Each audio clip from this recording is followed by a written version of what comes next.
Hello, magandang gabi sa inyo lahat. So, bago tayo mag-shoutout, no?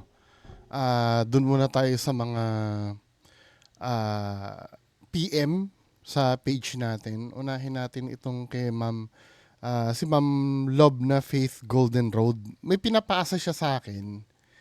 Yung spirit box session daw ni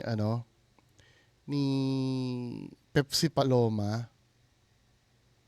Feeling ko kay kay kilala niyo yung Gold Rush Paranormal. Kay Gold Rush Paranormal na ano ko na to eh, nagawan ko na to ng debunk eh. Kasi do sa videos ni Gold Rush Paranormal, meron siyang disclaimer doon na kung sino man daw yung nakakausap niya doon ay hindi niya naman kiniklaim na yun yun. Parang hindi niya naman daw parang ano, sinasabi niya na hindi naman 100% sure. Let's say halimbawa si Pepsi Paloma nga yung kausap daw, eh hindi naman daw mami-make sure na si Pepsi Paloma daw yung makakausap doon. So, data mabibigyan ko kayo ng para mabigyan kayo ng kay Gold Rush Paranormal. Gold Rush Paranormal. Ito ba 'yon kay Pepsi Paloma? Oh, ito nga, sabi ko na Gold Rush Paranormal 'yun eh. 'Di ba? Kasi itong taong 'to, lahat na lang ng nag Filipino baiting 'to eh. Mataas kasi ang views niya pagka regarding sa Filipino yung content niya. So, ang pinapalabas niya, ah, anong tawag dito? Yun nga, si Pepsi Paloma yung kausap. True. 'Di ba? Paano mo na contact si Pepsi Paloma, 'di ba? Pepsi, if you are here, Tamo, parang may specific siyang linya eh. Pero kung makikita mo yung disclaimer dito sa ano niya, yan oh, makikita mo naman parang, ano ko, parang kinda ginagago niya lang yung mga viewers niya dito. Kasi sabi niya dito, ah, no part of this public, blah, blah, blah, blah. Mhm. Wait lang ha. Meron siya sinabi ito, message from the creator. Ito yung sabi niya, babasahin natin to ha. I use the ITC or instrumental transcommunication to communicate with what I believe are spirits. Sa paniniwala niya daw. So safe na agad siya doon. So pag may nag-debunk sa kanya, sasabihin niya, paniniwala ko naman yun eh, di ba? I have been doing this for many years and yes, all spirit communications attempts are 100% real. Yung attempt niya daw, totoo yun. Yung attempt. And are done with utmost respect, love, and compassion for the spirits that I'm speaking to and their families. It is important to note, as I mentioned in many of my videos, that I can never confirm what with 100% certainty who I'm actually speaking to. Tama, hindi niya naman mako-confirm kung sino daw yun eh. Pero kung ikaw ay mababasa at mababasa mo tong minsan kasi ang brain natin nakawire yan na basahin lang yung gusto na pag mabilisan nating binabasa. 'Di ba? Pag nabasa mo tong 100% real na to, hindi sabi niya 100% real daw. Pero kung iintindihin mo, yung attempts niya, 100% real yun. Yung ano niya, yung pagkagusto niya na makakontak, 'di ba? Kahit sino naman pwede mag-claim ng ganun eh, 'di ba? Kaya nga lang yung result nun, sabi niya dito, I can never confirm with 100% certainty who I'm actually speaking to. It may or may not be spirit that I am attempting to contact mo. 'Di ba? So wala pa rin kasiguraduhan 'yun. Also, it's very important to note, as I state in many of my videos, that there are maybe times what I believe sa paniniwala ako, sabi niya, to be other spirits coming through my sessions.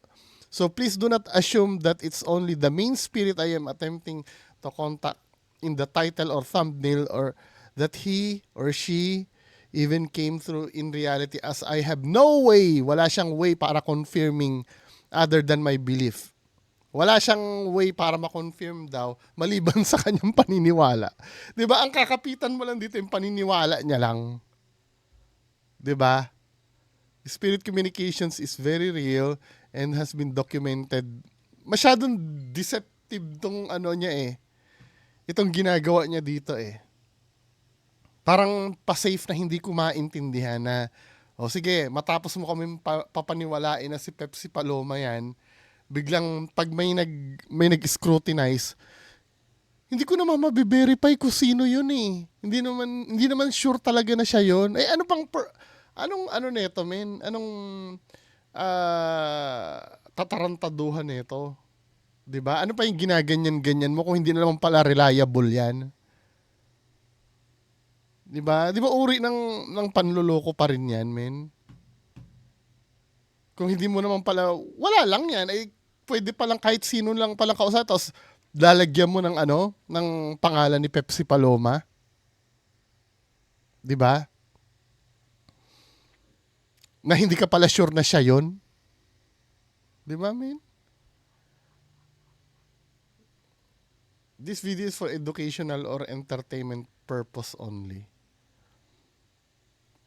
Education? Wala namang education dyan, men. Hindi nga namin sure na kung si Pepsi Paloma. So kaya meron akong video na buo nito. Generic debunk na lang ang ginawa ko dito dahil dito sa ano na to eh. Dito sa disclaimer niya na to. Na hindi naman talaga sure siya na yun ang kinakausap. Ang pinagtataka ko dito kay Gold Rush Paranormal. Hindi naman pala sa sure pero pangalan siya ng pangalan ng ano kung sino yung kausap niya. Tapos may sinasabi pa siya dito na utmost respect daw and done with utmost respect, love and compassion for the spirits that I'm speaking to and their families. Anong karespe-respeto dyan, men? Napagpanggapin mo na yung kausap mo si Pepsi Paloma, di ba? Katarantaduhan yan eh. Anyway, so sino bang nag-ano nito? Si Ma'am Love na Faith Golden Road. Salamat po. Next, ito naman kay Sir Ben Hatol. Ito video na to. Sinend ni Sir Ben Hatol. Shoutout Sir Ben Hatol. Actually, may debunk na siya dito eh. Kukonfirm ko na lang yung debunk ni Sir. Hindi ako nag-debunk nito si Sir. Ang credit kay Sir. In-upload ang video na to. Sino ba nag-upload ng video na to? Tingnan nga natin. Si So Weird Japer Sniper. Yung So Weird na yan, parang grupo ata ito nila Bimbi. Bims Ghost TV. Correct me if I'm wrong, no?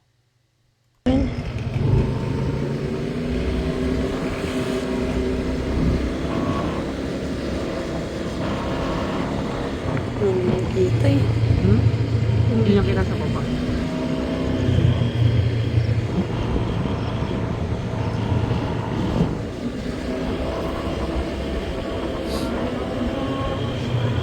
Anong nangyari?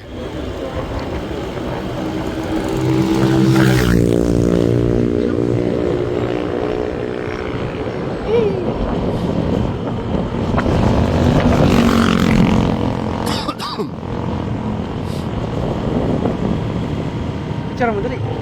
Medyo na ayun.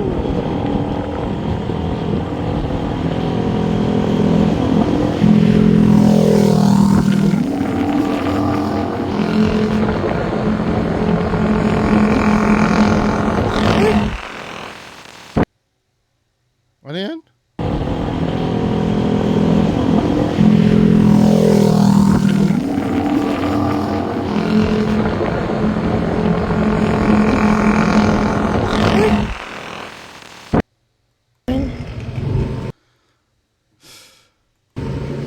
Ano yung nagpakita doon?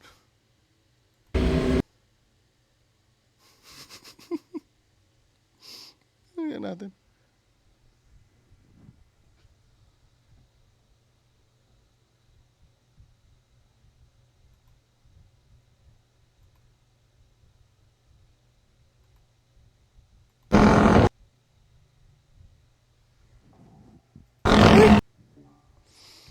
Wala eh. For me, wala to, men. Ayan ba? Di ba paridolya yan?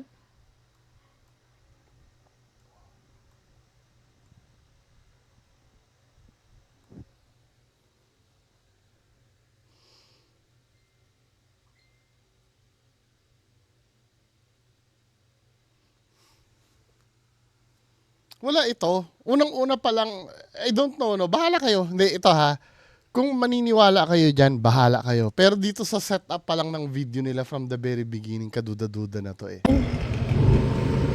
At kung meron man, napapansin nyo kasi dito, foggy na itong salamin na to.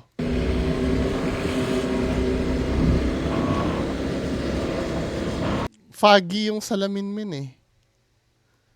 I don't think na may ano doon. Hindi, kayo, ano sa tingin nyo? Ano sa tingin nyo?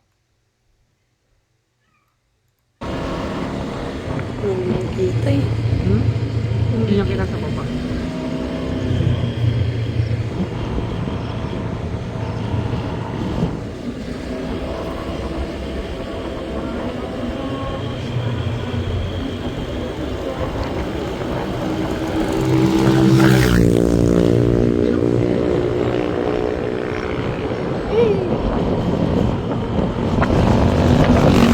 For me, fog ng salamin yun eh. Tingnan natin yan sa comment section. Ito nga, nilagyan na lang ng...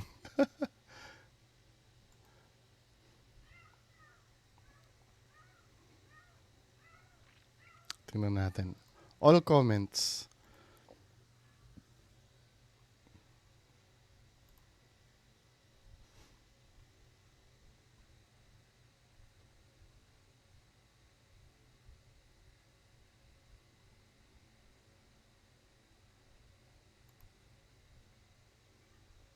Wala, fog ito ng ano eh. Fog ito ng salamin kasi nung nag-start sila, na ninaga na natin yung parang fog. Oh, sabi nga nitong isa, dumi ng salamin, reflect sa liwanag ng ilaw. Tingnan nyo around 0 to 4 seconds. O parang yun nga nakita ko eh. Tingnan mo. Tama ha, bago sila mag-start. Ayun oh, may fog na agad yung salamin eh. Hindi, for me, no, wala siyang paranormal. For me. Hindi, pwede naman siguro na, na kaya sila napa-video. Kasi napansin ko nga naman dun sa tingnan mo. Siguro nakita na nila before. 'Di ba? Then, wala. Fog yun eh. Sa glare ng salamin tsaka fog eh. Yan oh.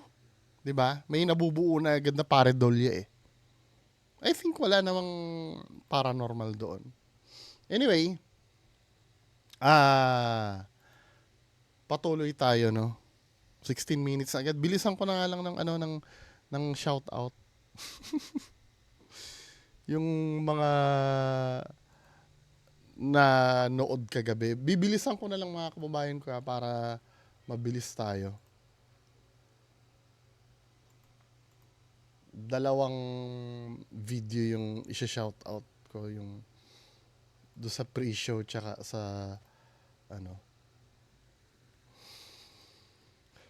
to.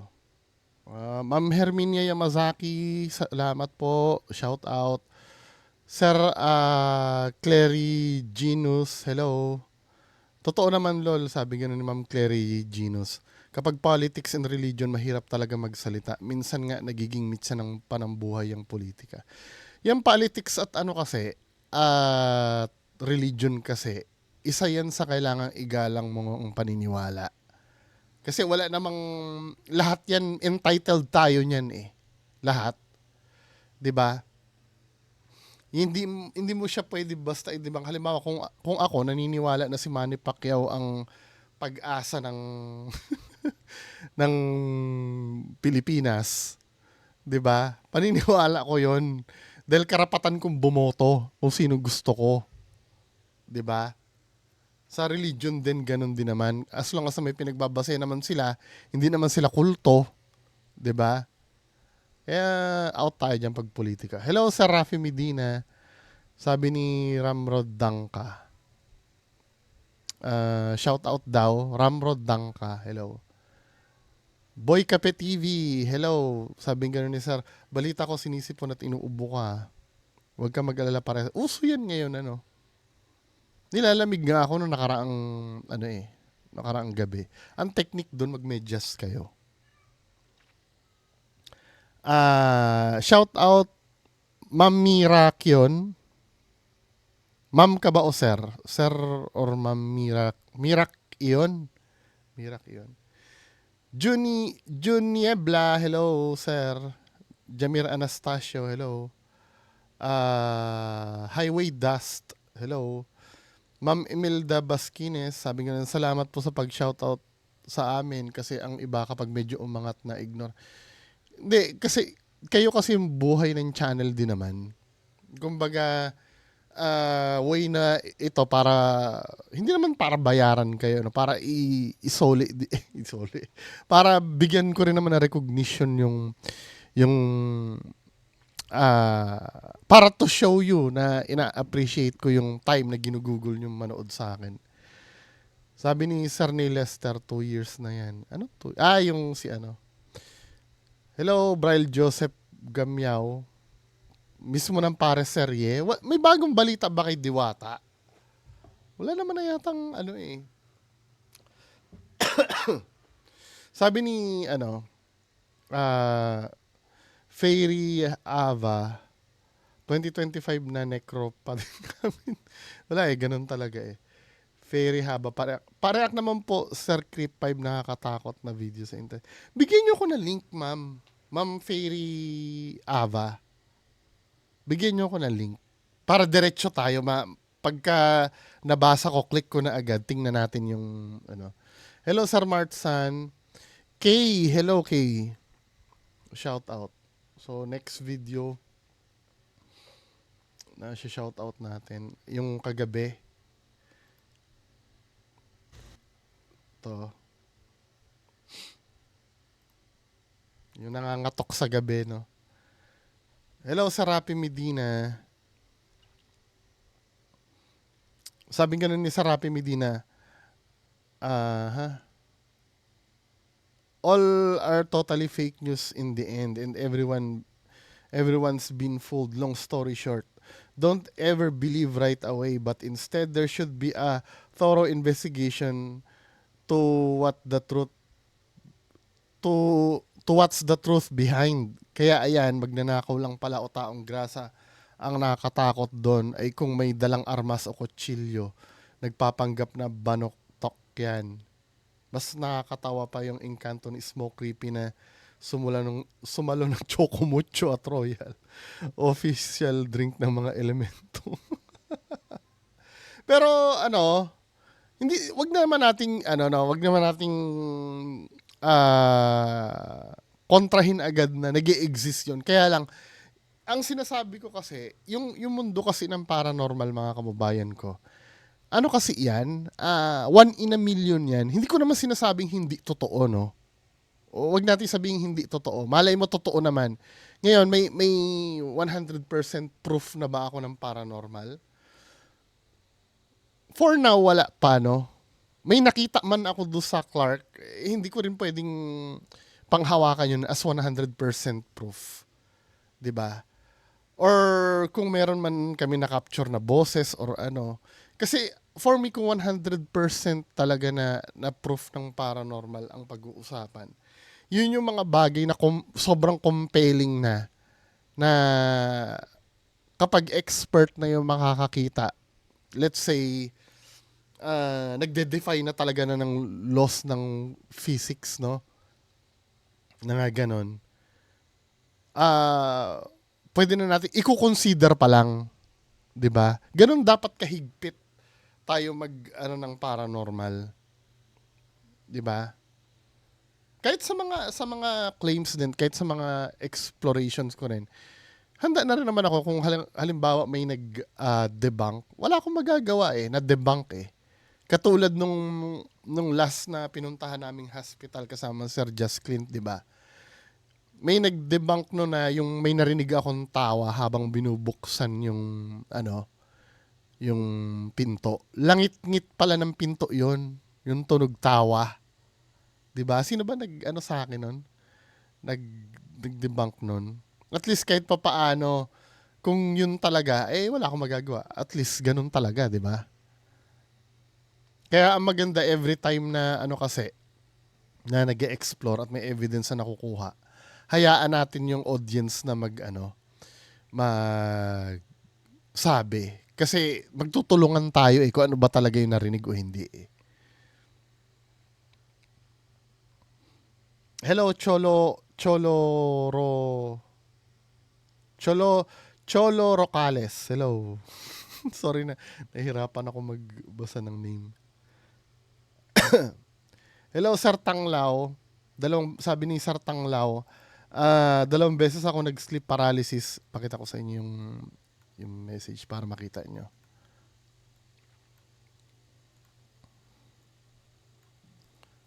Dalawang beses ako nag-sleep paralysis. Alam ko, atake ng mga evil spirit yon. College ako nung first time, nagising ako at may yumuyugyug ng kama ko. Hindi ako makakilos o makapagsalita. Yung ikalawa nung 2019 yata, tulog ako at may babaeng sumigaw ng sunod ng malakas kaya nagising ako. Ako lang ang mag-isa sa bahay. Hindi ako makakilos. At ang kilabot sa paligid ay na-multiply ng 100 ba? Noon ko lang naramdaman ang ibang klasing takot kahit wala akong makita. Habang nakadilat ako, pilit akong bigkasin ang pangalan ni Jesus. Pero lumalabas ay Jess. Sa isip ko, tinawagan si Jesus hanggang nawala yung hilakbot sa atmosphere. Oo, pagka nakaranas ka talaga ng sleep paralysis, akala mo talaga hindi, malay mo naman may kinalaman ng evil spirit sa sleep paralysis. Pero ang sleep paralysis kasi ito ay scientific Siguro sa interpretasyon na lang na may kinalaman kasi minsan pag nag-sleep paralysis ka, kung ano-anong na-experience mo. Tingnan nga natin yung mga signs and symptoms ng sleep paralysis. Madalas ko naman na pinapakita to Sleep paralysis. So ito yung mga major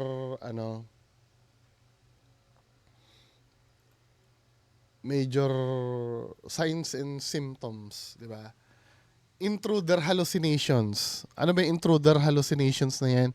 Involves the perception of a dangerous person or presence in the room. Parang may nakikita ka na someone or something na nandun sa room. Pwede nga na kadalasan niya matanda or itim na tao na sinasakal ka. Yun ang kadalasan Vestibular motor hallucinations includes feelings of movement or out of the body sensation, yung parang nag-astral project ka, no? Chest pressure hallucinations. Merong parang dumidiin sa dibdib mo. Yan ang kadalasan na signs and symptoms ng sleep paralysis.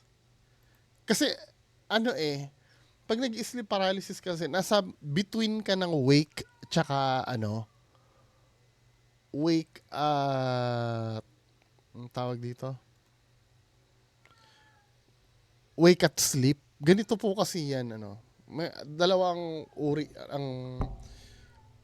ng matatawag ba nating valve? Or kung ano man yun, sa utak natin. Isang wake at isang sleep. Halimbawa, pagka ikaw ay nasa wake, pag i-sleep ka, dahan-dahan magsasara yung sleep mo, bubukas yung wake. Ganon din naman, pagka magigising ka na, sasara na yung sleep mo, bubukas. Sa sleep paralysis kasi, ganito ang nangyayari. Awake ka, di ba? Dahan-dahan kang makatulog, bubukas yung yung sleep mo, magi-stuck kayo sa gitna. 'Di ba? Yan ang sleep paralysis. Kaya minsan hindi reliable yung nararamdaman mo during that time. May nakita kang matandang babae na sumasakal sa'yo? Pwede. Pero ang tanong kasi doon, baka hallucinations mo lang 'yon, 'di ba? Sabing gano'n ni Sir Mark J. Celeste ba o Celeste? Yung X-ray niya, bakit sa papel nakaprint, 'di ba dapat sa X-ray film 'yun? Yung mga modern yata sir ngayon, hindi na alam ko yung X-ray ko nung last sa bond paper na lang eh. Digital na kasi. Yung nasa film, parang luma na yata yun eh. Luma na yun eh. Yung nasa film. Tama ba ako? Okay lang yun na nakaprint yung X-ray sa papel. Kasi yun na yata yung modern ngayon. Hello, Sir Boy Kape TV. For the record of new character of Philippine mythology, Binutok, right? As a skeptical para sa akin, first attempted pa lang kay Kuyang Nakapink. Dapat na-alarma na lahat ng kapitbahay at police station dyan sa lugar nila. Ang ganap kasi dito sa kwento, pagpunta dyan ng KMJS, tsaka lang sila nagsagawa ng plano. Oo nga, no? Diba? Tsaka saka nagkaroon ng gravity yung Sabi gano'n ni Sir Dota 1 Mark. Sir, mo ma-request na pwede mong ma-react yung video ni Apo Philip Apollo. Alam ko na-reactan ko na to eh. Ito yung manggagamot ba sa Batangas? Pagka, sendan nyo ko na link, ha? Para ma-check ko agad. Hello, Ma'am May Malagenya. Hello, Sir Ronsky. Sa Tondo at Manila nila gawin yan, di nasisikatan ng araw mga kultong. Hello, Ma'am Emmy.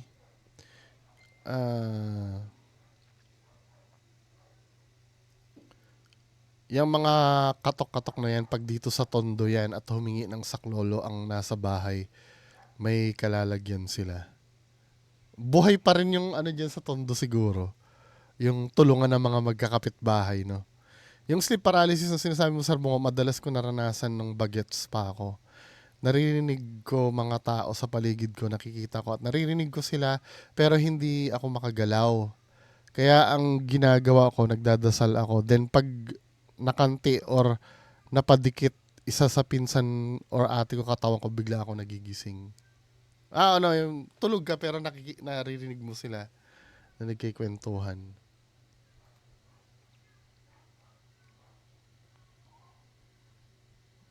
Hello, Braille Joseph Gamyaw. Alcalde, hello. Sir Momong, hello.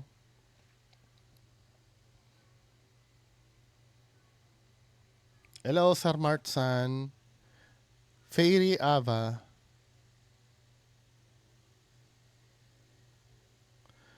Ganyan pinto nyo tapos may kakatok-katok. Di mo. Kung may dala-dala silang itak, ba't nung pinasok kayo, hindi na lang kayo tinaga agad? Ba't nakipagbugbugan pa or nakipagsakalan pa sa inyo? Hindi na, isa rin sa misteryo yun, di ba? Kung ang layunin nun, katokin kayo, syempre mahina pa kayo nun, hindi pa kayo, sabi nyo, di ba? According sa kwento nyo, hindi pa kayo masyado makagalaw nun. Ba't hindi na lang kayo minasaker nun, di ba? Uso na CCTV at mura lang pakabit CCTV tapos yan. Sabi ni Highway Dust. Hello, Sir Yamir Anastasio. Wilbert Mirales, hello. Sabi ni Sir Niles na may kulto pala sa Pilipinas. Kala ko kulto lang na 80. Hello, Ma'am Rose Valenzona. Tama ba ako? Tingnan natin. No, Valenzona.